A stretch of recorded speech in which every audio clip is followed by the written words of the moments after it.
morning po sa lahat. Kumusta? Kakagising ko lang. Actually, hindi lang. Kakabangon ko lang. An hour ago na ako nagising kasi bumangon na si Ruth. Tumatawag yung papa niya. Mahirap pa din. Hindi pa rin ako naka-adjust. Lalo siguro ako sa time difference ba. Pero si Ana nakatulog na siya finally. Nakatulog na siya sa time dito ba. Si Ruth okay na siya. First day or first night pa lang okay na siya. Kaming dalawa ni Ana parang ang hirap pa. Siguro next week hopefully okay na. So anyways, today po we're flying to Cebu. Finally, flying to Cebu. So sabi ko kay Ruth, excited na ako. Hindi ko kasi na-feel talaga yung excitement ba.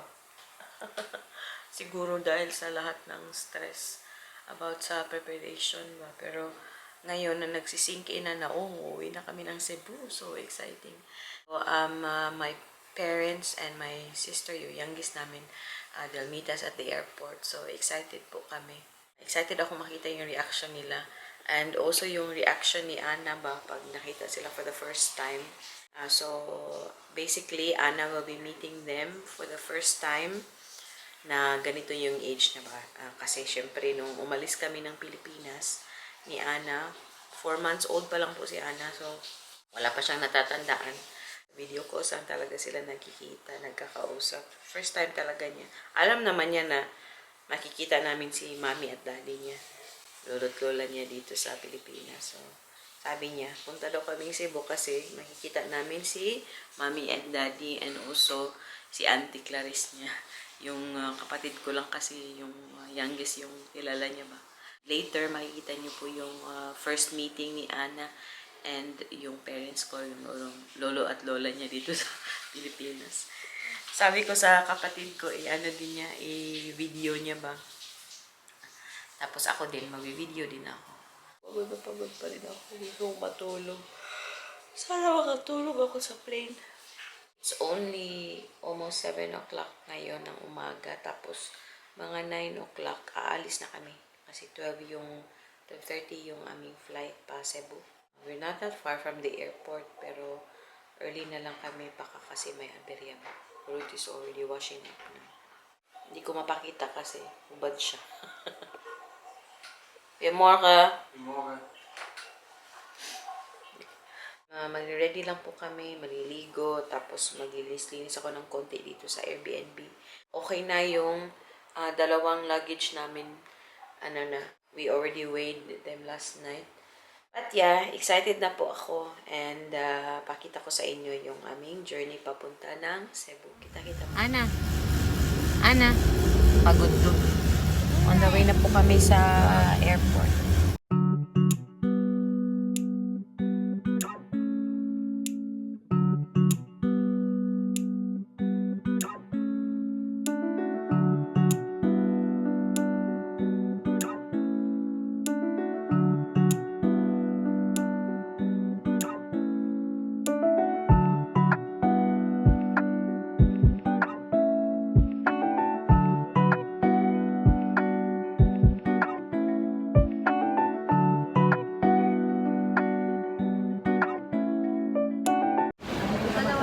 Ana, airport na po kami. And kakakuha lang namin yung dapat i-print yung bag tag. Sakay pa talaga si Ana. Kain. Carrot, chicken. Si Ana naman nag-lipstick. May donut siya. Hindi siyang anak ko nag-lipstick pa. Ana, pakita sa mama, be. Waiting na po kami sa announcement ng boarding namin. Grabe, si Ana ang tigas ng ulo. Nasi-stress po ako. Grabe, ang tigas-tigas ng ulo. Pagod siya, pero grabe ka, ka-hyper, hindi ko alam. Wala siya sa mood, basta. Ang hirap kausapin, eh. Ciao. Ay, medyo okay naman na siya. Kasi nanonood na ng show niya. Mga an hour from now po, magbo-boarding na kami.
Sa Cebu na po kami and we're just waiting for our luggage.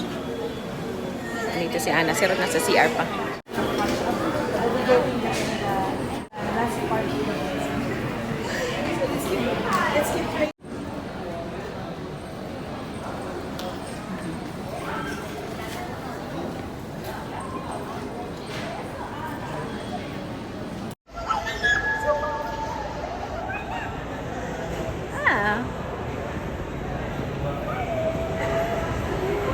Sige na siya.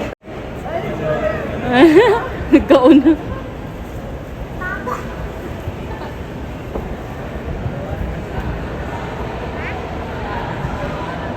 This road, tanaw na siya. Ayan, board na si Ana. Dito na po yung ano natin sa bags. Pero andun pa din hinihintay sa bagahe natin. Na hi! Pinalipat kami ng ibang baggage claim na tagal po guys, tagal. Ayan, dito na kami. Take out me the Anna, how can you run to mommy and daddy? You're sitting there. Okay, labas na kami. Nasa labas na po silang They already watching. Yeah, they already see.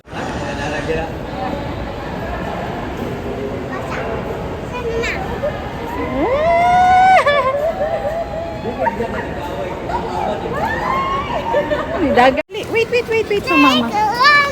Okay, go. Just be careful, okay? Kay kat.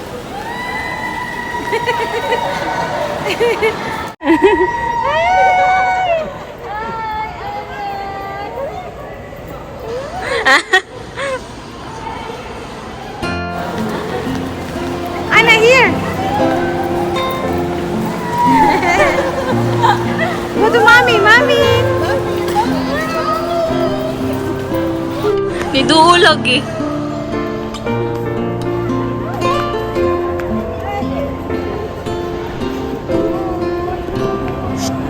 Wala, niduulag lagi ko, doy. Manuol lagi natin. Hi.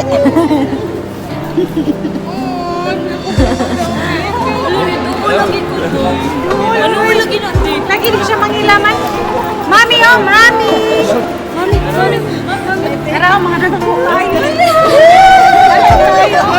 Mama. Isa pa next sa akin. Sky! Wala siya kakuha. Sky! Uy, nakugamak na kayo. Ibutan mo din si Sky. Kuya Sky! Dali. Kuya Sky! Duma Kuya Sky! Daddy. Kusha Heva, Daddy. Kusha Heva.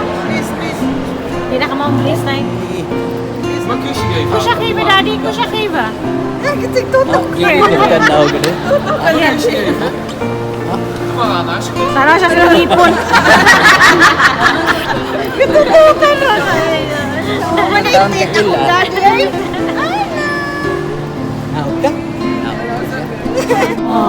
Reunited sila. Doko ano ni mo doon? Gawas lagi siya kay manggakos na lagi siya lagi. Sabi na kung manungulti oy. Muna hindi na sa una nagtagad na sila.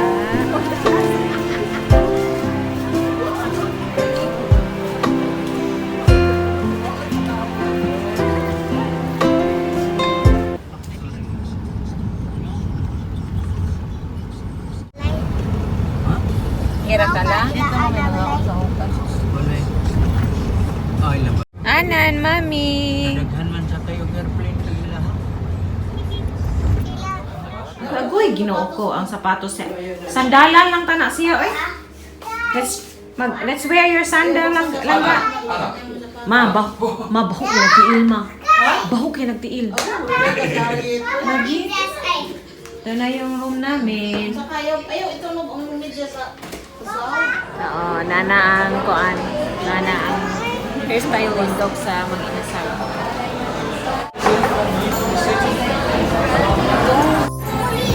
Pero 30 minutes pa or siguro 20 minutes na lang. Tagalog mo diha kay. Tagalog. Anong gagawin natin? Yung mama ko, tsaka tatay ko naghihumog.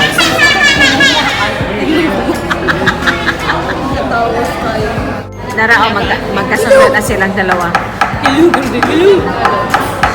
Munting kwan. Ah. Ana.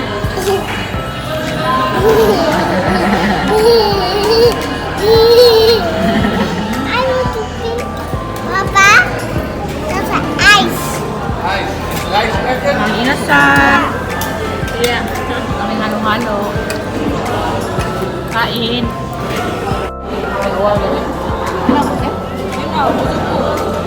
Kala mo yun, kaon ng gawang.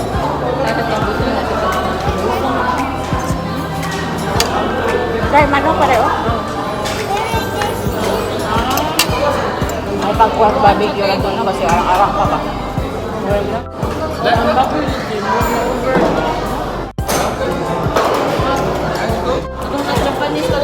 Wala ka nag-jacket at saka saman. Wala ka nag-jacket. Ako na lang naman.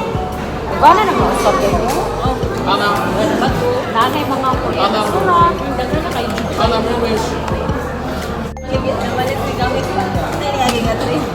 Tayo na kay rice drink.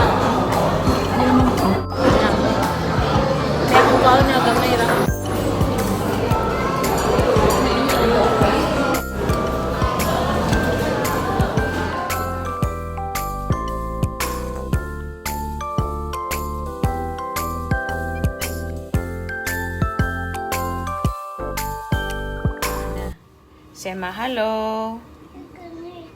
Ayaw ni Ana. Grabe guys, haggard na tayo.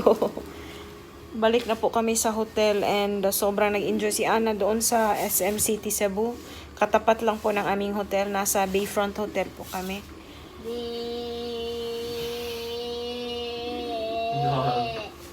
Sobrang nag-enjoy si Ana. Komportable siya kaagad sa pinsan niya. Naglaro kaagad sila kanina. Tapos nag-hug talaga sila. Ang cute-cute. Hi, nako. And it's good to be home in Cebu. Dida, ingon si Rot, hindi ko na daw to home. Iba na daw ang home ko. Pero anyway, home pa din naman ito. Taga dito ako. Ana, mama, saan it pratos ka at iwak ko? Yan, nag-aaway na naman kaming dalawa. Parang ano siya these days, si Ana. Sabi ko nga kay Rod, parang hindi siya nice sa akin these days. Lumalapit lang siya sa akin and naglalambing pag siya, pagod siya or nadapa siya or what. Pero papa ang gusto niya these days. I'm saying that she's not so nice to me these days. She prefers you to mama. Guys, kachat ko po si Iday Lovemere na naman, Lovemere Vlog. Kasi dadating siya bukas kasi ngayon upon recording the video, September 7. So 8 yata dadating si Dayan. Parang bukas siya dadating or bukas siya aalis, ganun. So pagbalik ko ng city after next week, magkikita yata kami ni Dayan. Depende sa schedule niya, pero definitely magkikita po kami. So ka-text ko siya kanina. Ngayon. So anyways, i-end ko na lang po yung ating pa-video for today. I hope nag-enjoy kayo. And kami sobrang nag-enjoy kami. And ako din, sobrang happy ako na nakauwi ako after 3 years. So yeah, nakakamiss din. Pero, nakakashock ang mahal-mahal na dito. So yun, maraming salamat. And kita-kita na naman tayo sa susunod na video namin dito sa Pilipinas. Maraming salamat, Duy. Mush, babush. Ana, say Duy. Okay, ayaw ni Ana. Doy, papa. Nasa CR si Ruth.